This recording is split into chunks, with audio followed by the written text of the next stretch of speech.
कृपा प्रसाद का लक्षण होता है जो प्रभु की प्रतिमा को प्रभु स्वरूप मान करके आराधना करता है वो प्रभु में ही वास करता है।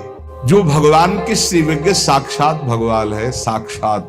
आपको विश्वास नहीं इसलिए बात नहीं करते हो, नहीं आप बात करके देखना उत्तर मिलेगा। गौर से आप ठाकुर जी की तरफ देखना, हृदय से बात करना, कोई न कोई इशारा मिल जाएगा, कोई फूल गिरेगा, कोई न कोई। अधिकाधिक वही रूप, गाढ़ रूप वही बार बार नेत्रों में ऐसा छाया रहता है कि फिर उसे और कुछ दिखाई ही नहीं देता। पर इस रूप के दर्शन के लिए पहले ये बाधा पहुंचाता है। स्त्री रूप, धनाकर्षण, प्रणाम, प्रतिष्ठा, मान, कीर्ति। देख, यदि संतों का संग मिल गया तो वो बुला रहे तुझे, ये बुलावा है। उनके पार्षदों का संग मिल गया ना, सत्संग, इसका मतलब अब प्रभु मुझे बुलाना चाहते। अब मुझ भाव भरोसा हनुमंता, बिनु हरि कृपा मिले नहीं संता। और इसी के बाद शरणागति हुई, उसी के बाद विभीषण जी को भगवान का साक्षात्कार हुआ। अरे राम राम कृष्ण कृष्ण हरि हरि बोलो, वही सब कुछ है।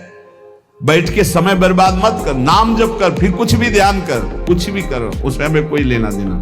नाम जप मत छोड़ो, नहीं समय बर्बाद हो रहा, बेकार समय नष्ट हो रहा। बैठे बैठे गणित लगाने से भगवत प्राप्ति नहीं होती। यदि प्रभु को बुलाना होता है जिसे अपनी तरफ, जिसका अंतिम जन्म होता है। बड़ी बात कह रहे हैं श्री चोखा मेला जी कि गन्ना गठीला होता है परंतु रसीला होता है। रस में गांठ नहीं होती है, गन्ने में गांठ होती है। रस जानने वाले गन्ने के रस को देखते हैं, गांठों को नहीं देखते। इसलिए है प्राणी ऊपर के आकार में क्यों भूला है, अंदर देख रस सिंधु भगवान बैठे सबके हृदय में। देख कमान टेढ़ी होती पर तीर सीधा जाता है, ऊपर के आकार में क्यों भूला है। देख नदी टेढ़ी होती पर उसका जल स्वच्छ मीठा प्राणों का पोषण करता है।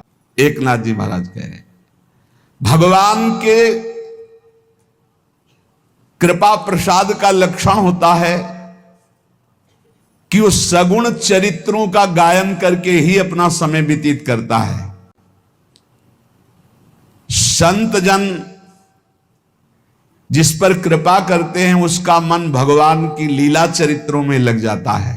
सत्संग में जिसका मन लग गया भगवान उसके अधीन हो जाते हैं। संत एकनाथ जी महाराज, क्योंकि सत्संग में भगवान की चर्चा, भगवान के सिद्धांत, भगवान का नाम कीर्तन, भगवान का प्रेम रंग, वैराग्य रंग, ज्ञान रंग सब कुछ प्राप्त होता है। इसलिए जिनको सत्संग का नशा है उनको भगवत प्राप्ति अवश्य हो जाती है।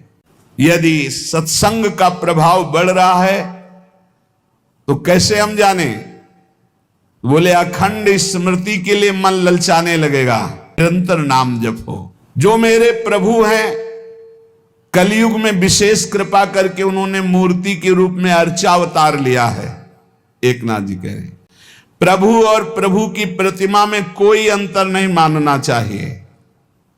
जो प्रभु की प्रतिमा को प्रभु स्वरूप मान करके आराधना करता है वो प्रभु में ही वास करता है। जो भेद मानता है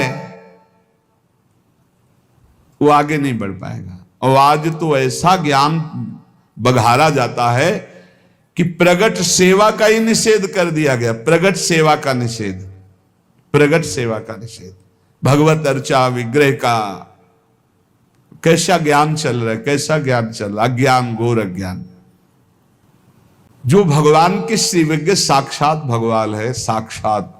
आपको विश्वास नहीं इसलिए बात नहीं करते हो, नहीं आप बात करके देखना उत्तर मिलेगा।